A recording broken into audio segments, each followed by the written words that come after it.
Hi.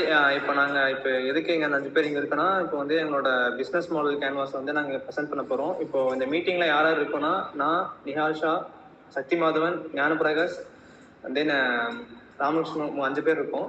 இப்போது எங்கள் business என்னென்னா, இப்போ ஒரு எதை பேஸ் பண்ணி வைக்கணும் இருக்குன்னா, ஒரு ஆக்சிடென்ட் டிடெக்டர். இப்போ வந்து ஒரு காரில் ஆக்சிடென்ட் ஆகுனா, அது வந்து ஏதாச்சும் யாருமே இல்லாத இடத்துல வந்து ஆக்சிடென்ட் ஆகுது, அது யாருக்குமே தெரியாது. ஸோ வந்து அதை வந்து ஒரு அலாட் மாதிரி ஒரு மொபைலுக்கோ இல்லை ஒரு பக்கத்தில் இருக்க போலீஸ் ஸ்டேஷனோ அந்த மாதிரி இடத்துக்கு வந்து அலாட் கொடுக்கறதுக்காக தான் இந்த ப்ராஜெக்ட் வந்து நம்ம மெயினாக கொண்டு வரோம். இதோட மெயின் கீ பார்ட்னர்ஸ்லாம் யாருன்னு பார்த்தீங்கன்னா, இப்போ மேஜராக கார் யார் வச்சுருக்காங்களோ அவங்களுக்குலாம் தான் மோஸ்ட்டாக யூஸ் ஆகும். ஏன்னா இது வந்து நம்ம ஃபிக்ஸ் பண்ண போகிறதே ஒரு சாஃப்ட்வேரை வந்து ஹார்ட்வேரை டெவலப் பண்ணி ஒரு காரில் வந்து ஃபிக்ஸ் பண்ண போகிறோம். ஆனால் இது மொத்தமாக கார் பேஸ் பண்ணி இருக்கிற கஸ்டமர்ஸ்க்கு மட்டும்தான் வந்து இது ஆப்டாக செட் ஆகும். சப்போஸ் எங்கேயாச்சும் கார் ஆக்சிடென்ட் ஆச்சுன்னா, மேஜராக ஃப்ரண்ட் எண்ட் அடிபட்டா ஏர்பேக் ஓப்பன் ஆகும்போது வந்துட்டு அந்த சென்சார் வந்து டிடெக்ட் ஆகி பக்கத்தில் இருக்க போலீஸ் ஸ்டேஷன், அப்புறம் ஆம்புலன்ஸ், ஹாஸ்பிட்டல்ஸ், அப்புறம் நம்ம முக்கியமாக ஒரு நெய்பரோ இல்லை ரிலேட்டிவ்ஸ் யாராச்சும் அவங்க முக்கியமான ஆளோ அவங்களோட நம்பர் வந்து ரெஜிஸ்டர் பண்ணி வச்சுருப்போம். அவங்க எல்லா மொபைல்ஸுக்கும் வந்து ஒரு அலர்ட் கால் போயிடும். இதுதான் வந்துட்டு இந்த ப்ராஜெக்டோட மெயின் திங். நெக்ஸ்ட் வந்து நிஹால் வந்து அடுத்த பாயிண்ட் வந்து எக்ஸ்பிளைன் பண்ணுவார். ஹாய், என் பேர் நிஹால். ஆல்ரெடி நிதிஷ் சொன்ன மாதிரி தான் எங்களோட ப்ராஜெக்ட் ஃபுல் அண்ட் ஃபுல் வந்துட்டு ஐஓடி பேஸ்டு தான். ஸோ அதனால் சாஃப்ட்வேர் பேஸ்டாக தான் எங்கள் ப்ராஜெக்ட் இருக்குது. கீ ஆக்டிவிட்டீஸில் பார்த்திங்கன்னா நிறையா ரிசோர்ஸஸும் ஆக்டிவிட்டீஸும் நாங்கள் பார்த்துருக்கோம். ஆல்ரெடி நாங்கள் வந்துட்டு மெயினாக வந்துட்டு ஐஓடியோட டெவலப்மெண்ட் எப்படி இருக்கும்னு ரிசர்ச் பண்ணி பார்த்தோம். ஐஓடியோட சென்சர்ஸ் ஆகட்டும், அதோட அல்காரிதம் ஆகட்டும், அதெல்லாம் நிறையா நாங்கள் ரிசர்ச் பண்ணி பார்த்தோம். அதே மாதிரி வந்துட்டு இப்போ இருக்கிற சாஃப்ட்வேரும் அடுத்த 5 இயர்ஸில் எப்படி சாஃப்ட்வேர் அப்கிரேட் ஆகும், டெவலப் ஆகுங்கிறதையும் நிறையா நாங்கள் ரிசர்ச் பண்ணி பார்த்தோம். அது போக வந்துட்டு இதோட மார்க்கெட்டிங்கு, சேல்ஸுக்கெல்லாம் எப்படி எஃபோர்ட் போட்டால் சக்ஸஸ் ஆகும்னு நாங்கள் நிறையா ட்ரை பண்ணோம். அதே மாதிரி இது பண்ணால், இந்த மாதிரி ஒரு விஷயத்த நம்ம இம்ப்ளிமெண்ட் பண்ணால் நம்மளுக்கு கஸ்டமர் சப்போர்ட்டும், மெயினாக கஸ்டமர் சப்போர்ட் எப்படி இருக்குங்கிறத மெயினாக நாங்கள் பார்த்தோம். அது இல்லாமல் நம்ம வந்துட்டு ஒரு சேல் பண்ணிவிட்டு அப்படியே விடாமல் அதோட சர்வீஸ் மெயின்டெனன்ஸ் வந்துட்டு எவ்வளோ கரெக்டாக நம்மளால் பண்ண முடியும், சர்வீஸ் சைடில் வந்துட்டு நம்ம எந்த ஒரு எஃபெக்ட்டுமே இருக்கக்கூடாது அப்படின்னு சொல்லி நிறையா ரிசர்ச் பண்ணி பார்த்துருந்தோம். அதே மாதிரி ரிசோர்ஸஸும் பார்த்திங்கன்னா, மெயினாக ரிசோர்ஸஸில் வந்துட்டு ஐஓடியோட சென்சர்ஸும் அதோட டிவைஸஸும் எது நம்ம பெஸ்ட்டாக இருக்குங்கிறது நாங்கள் நிறையா பார்த்துருந்தோம். அதே மாதிரி ஃபஸ்ட்டு சொன்ன மாதிரி தான் ரிசோர்ஸஸ்லேயும் நாங்கள் சாஃப்ட்வேர் டெவலப்மெண்ட் வந்துட்டு எந்த மாதிரி சாஃப்ட்வேர் பர்ச்சேஸ் பண்ணால் நம்மளுக்கு வந்துட்டு நல்லாயிருக்கும்னு சொல்லிட்டு நிறையா பார்த்துருந்தோம். அதே மாதிரி எமர்ஜென்சியான ஒரு ரெஸ்பான்ஸ், இப்போ ஒரு ஆக்சிடென்ட் டிடெக்ட் ஆகிருக்குன்னா அதோட எமர்ஜென்சியான ஒரு ரெஸ்பான்ஸை எப்படி டக்குன்னு ரெஸ்பான்சிபிளாக போய் சேருதுங்கிறதையும் மெயினாக நாங்கள் பார்த்துருந்தோம். ஆல்ரெடி சொன்ன மாதிரி சேல்ஸும் மார்க்கெட்டிங் டீம் பற்றி நிறையா விசாரிச்சிருந்தோம். தேங்க்யூ.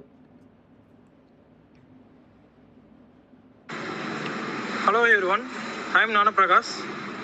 நம்ம வெஹிக்கிள் டிடெக்ஷன் அதை பற்றி பார்த்துட்ருக்கோம். அதில் என்ன டாபிக் அப்படின்னா, வேல்வ் பொசிஷனிங்னு ஒரு டாபிக். அது எதை பற்றி அப்படின்னா, இப்போ ஆக்சிடென்ட் ஆனதுக்கப்புறம் நம்ம வந்து என்ன பண்ணணும், அடுத்த ஸ்டெப் என்ன எடுக்கணுங்காக நம்ம அதை பார்த்துட்ருக்கோம்.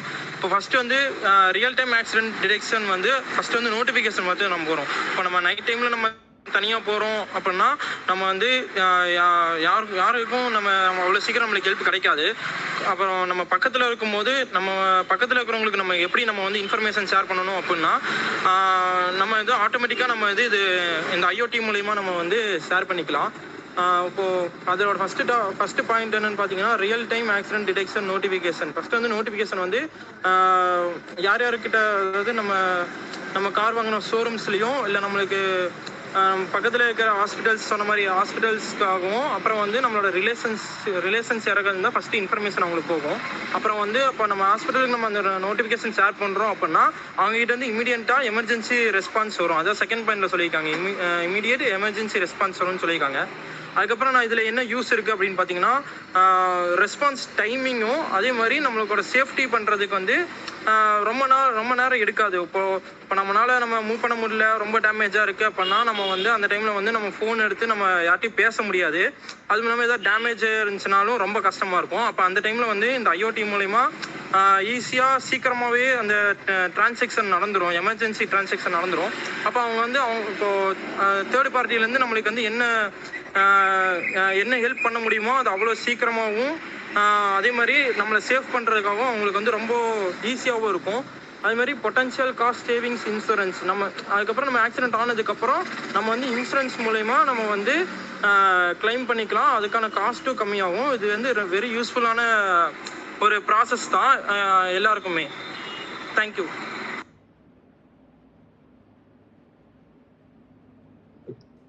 Hi, I am Ramakrishnan, SS project. இன்னைக்கு நம்ம என்ன பார்க்க போறோம்னா accident detection with using IoT.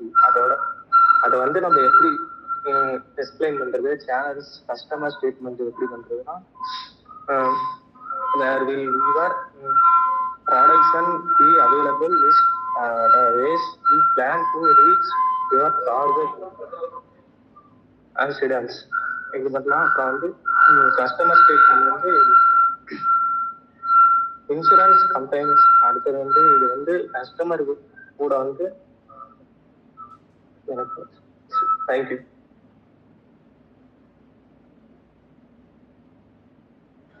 Hi, this is Sakthi.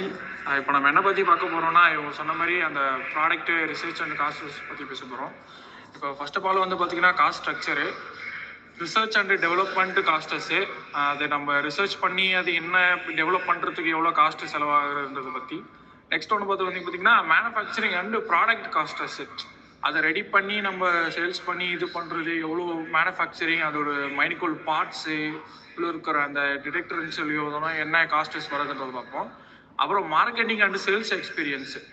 So நம்ம ப்ராடக்டை அடுத்த லெவலுக்கு நம்ம ஒரு IoT ஆக்சிடென்ட் ரிலேட்டட் ஜோன் இது பற்றி நம்ம ப்ராடக்ட் கண்டுபிடிச்சிருக்கோன்னா அது நம்ம எப்படி நம்ம சேல்ஸை இம்ப்ரூவ்மெண்ட் பண்ணுறது, அண்ட் தென் மார்க்கெட்டிங் ப்ரைஸஸில் மார்க்கெட்டில் எப்படி லான்ச் பண்ணி ஒரு இது பண்ணுறது பார்ப்போம்.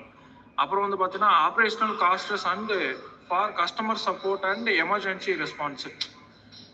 அது ஆக்சிடென்ட் இது ஆயிடுச்சுன்னா அது எப்படி சப்போர்ட் பண்ணுது, அப்புறம் எமர்ஜென்சி ரெஸ்பான்சஸ், அந்த காஸ்ட்டுக்கு அது என்ன இதுவாக வேல்யூபிளாக ப்ராடக்டாக இருக்குதான்றதை பற்றி அது ஒரு இதுவே. நெக்ஸ்ட் ஒன்று வந்து பார்த்தீங்கன்னா revenue streams, sales of IoT accident directions and dedication devices. அந்த டிவைஸ் வந்து பார்த்தீங்கன்னா சேல்ஸ் ஆஃப் IoT ஆக்சிடென்ட், அந்த IoT ரிலேட்டடாக ப்ராஜெக்ட் இருக்கிறப்ப இது எந்த அளவுக்கு சேல்ஸ் மார்க்கெட்டில் ஆகுன்றதை பற்றி ரிசர்ச் பண்ணுறது, இது பண்ணுறது, ரெவென்யூ பண்ணுறது. Subscription fees for monitoring services. Subscription fee of monitoring service வந்து பார்த்துக்கிட்டிங்கன்னா நம்மளை ரீசார்ஜ் பண்ணி இது பண்ணுற மாதிரி ஒரு இதுக்கும் நம்ம ரீசார்ஜ் பண்ணி இது பண்ணி பார்த்தீங்கன்னா அந்த IoT ரிலேட்டடான ஆக்சிடென்ட்ஸ் எந்த அளவுக்கு மார்க்கெட்டிங் இதுவாக இருக்குது, அதனால என்ன ரெவென்யூ வருது, ஸோ அதை பற்றி ரிசர்ச் பண்ணுறது. Revenue sharing with insurance companies. இப்போ அந்த ரெவென்யூ வந்து பார்த்தீங்கன்னா மற்ற கம்பெனிஸோட வந்து பார்த்துக்கிட்டிங்கன்னா ரெவென்யூ ஷேர் பண்ணி அந்த கம்பெனிஸோட என்ன ரிலேட்டடாக என்ன காஸ்ட் ஸ்ட்ரக்சர்ஸ் வருது, நமக்கு என்ன அதுலேருந்து ரிவ்யூ ஸ்ட்ரீம்ஸ் வருது, ஸோ இதெல்லாம் பற்றி பார்க்கறது மாதிரி தான் cost and revenue structure and revenue streams. Thank you.